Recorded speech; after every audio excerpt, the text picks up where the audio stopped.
Hi, shalom. Before I get into today's video, I want to take a moment to say thank you so much for all the support as I took the plunge and finally started this channel. I am honestly blown away by how quickly this thing is gaining momentum. You guys are wonderful. Thank you so much. I decided I'm going to bite the bullet and share my fibromyalgia diagnosis story. I waffled back and forth on whether or not to share the full story for years. I ultimately decided to just do it. We need universal health care, like we need to take in nourishment and expel waste, and people with chronic illness need to know they're not alone. And I feel like if I can make a dent in either of those efforts, I have succeeded. Okay, so everything started back in 2014. Oh, that was a year to say the least. In the beginning of 2014, I began having a lot of complications with endometriosis, my reproductive disease. And endo is a disease where uterine tissue, or endometrium, grows outside the uterus. And it can grow pretty much anywhere, in the abdominal cavity, in your ovaries, digestive system, anywhere. In rare cases, uterine tissue has been found in the lungs and the brain. Up until 2014, my two complications from this disease were infertility and needing narcotics to get through my monthly periods without wanting to die. So in 2014, things started getting really rough. Things started happening that weren't normal for me.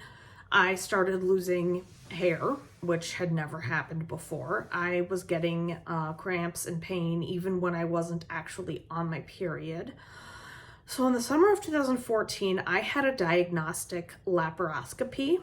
A laparoscopy is surgery, but they can do it with a few smaller incisions instead of one or two big ones. So it's still surgery, but it's much less invasive and has a quicker recovery time.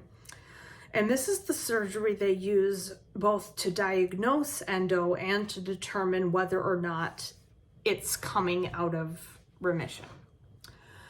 By now you're probably wondering, okay, what does this have to do with your fibromyalgia diagnosis? Sit tight, we're getting to that.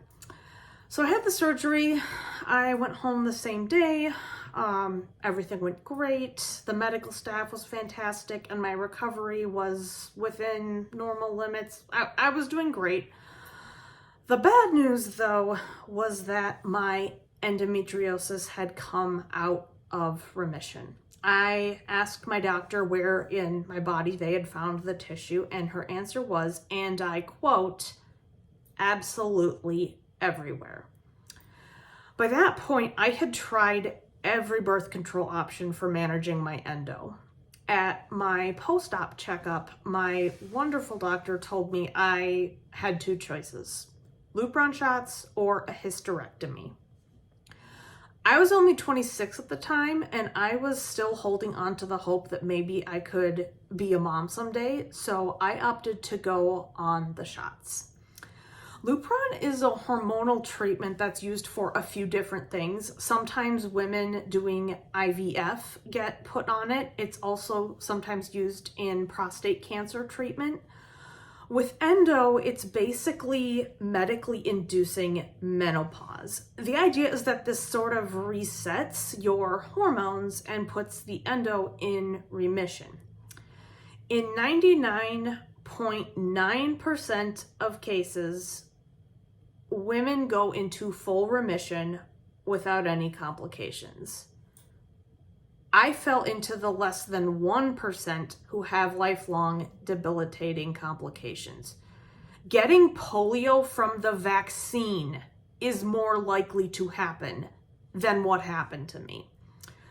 I lost even more hair than I was already losing, and had I lost any more than I did, I would have accepted my sister's offer of taking me to get fitted for a high quality wig. I need to reiterate that what happened to me is extremely rare. If you have endometriosis, please don't look at my story as the norm or take it as a reason not to go on the shots. If you have endometriosis and you're struggling with pain, please talk to your doctor about all of the different treatment options. I had really severe side effects, and I would sometimes even get partial or full paralysis in my legs, and I'm not exaggerating. Sometimes I literally could not move them or couldn't move them very much. Before I got a wheelchair, sometimes I was basically army crawling to get to the bathroom or get a glass of water or whatever.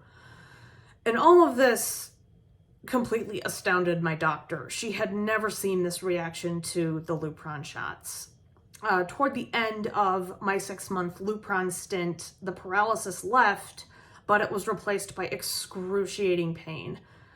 I already had to deal with that once a month from my endo, but this was all the time, and not just my abdomen and my back, but like my whole body. My doctor didn't know a ton about fibro at that time, but she was suspicious that that was what we were dealing with, so she sent me to a rheumatologist she knew, and I was diagnosed with fibromyalgia on my 27th birthday. Fun times! The rest of that year was this hazy blur of rigorous physical therapy and home exercises to regain as much function as I could. One question I get asked a lot is, how did they know it's actually fibro when it's similar to other conditions that can also be hard to diagnose, like multiple sclerosis or Parkinson's or Lou Gehrig syndrome? The answer is you have a lot of blood tests. MS, Parkinson's, and Lou Gehrig syndrome generally cause abnormalities in the blood that they can see, whereas fibro does not. If I had the option of going back and doing that whole diagnosing process differently, I can think of a few things I would have done. I would not have had my fibro treated by a rheumatologist. That's the old school way fibro was handled because it causes muscle and joint pain. But now the medical community understands that it's a complex systemic condition, and the medical community is now learning that having a neurologist and or pain specialist on your care team is very important. And I didn't see any real progress until I started seeing a pain specialist and got approved for medical cannabis in 2019. Cannabis is such an amazing plant that has helped so many people, and we really need to legalize it at the federal level. There are so many wonderful things we could do with this stuff, and contrary to popular belief, it's much safer than most pain meds, and for most people, it's not habit forming. It's changing my life, and I am not exaggerating. After I developed fibro, I developed a few other conditions that often come with it. I have hypothyroidism, which means your thyroid either doesn't work or doesn't work very well. The mild asthma symptoms I had as a kid turned into full-blown asthma. I was officially diagnosed with joint hypermobility syndrome in 2021, which is basically a step down from Ehlers-Danlos syndrome. And both joint hypo and EDS are extremely common in people with fibro. I also have irritable bowel syndrome, which I already had, but it was much more mild before I developed fibro. I had to go gluten-free starting when I was on Lupron and for at least a couple years after that, so I could eat without wishing for death. Thankfully, I'm able to eat gluten now, but unfortunately, my IBS is still very much hip and happening. Another complication is chronic fatigue syndrome. That was a huge problem for me until recently. I got put on a low dose of Ritalin, which they've started trying off label for chronic fatigue. And oh my gosh, it is already changing my life. I feel like a person instead of a person shaped blob who just can't do anything other than watching TV most days.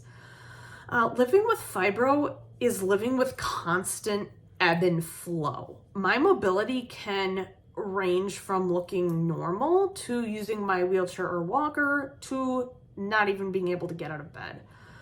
One thing my partner and I are still trying to figure out is healthy, nuanced ways to look at the future. We don't want to get our hopes up per se, but at the same time, medical science advances so fast these days that we don't know what could be possible down the road. I mean, look what's happened with Parkinson's research and treatment. It's absolutely remarkable these days. And the same could very well happen for other health conditions. All right, I think that's everything I wanted to talk about today. Thanks again for all the support. Thank you so much for watching, and I will see you soon. Vahidra out.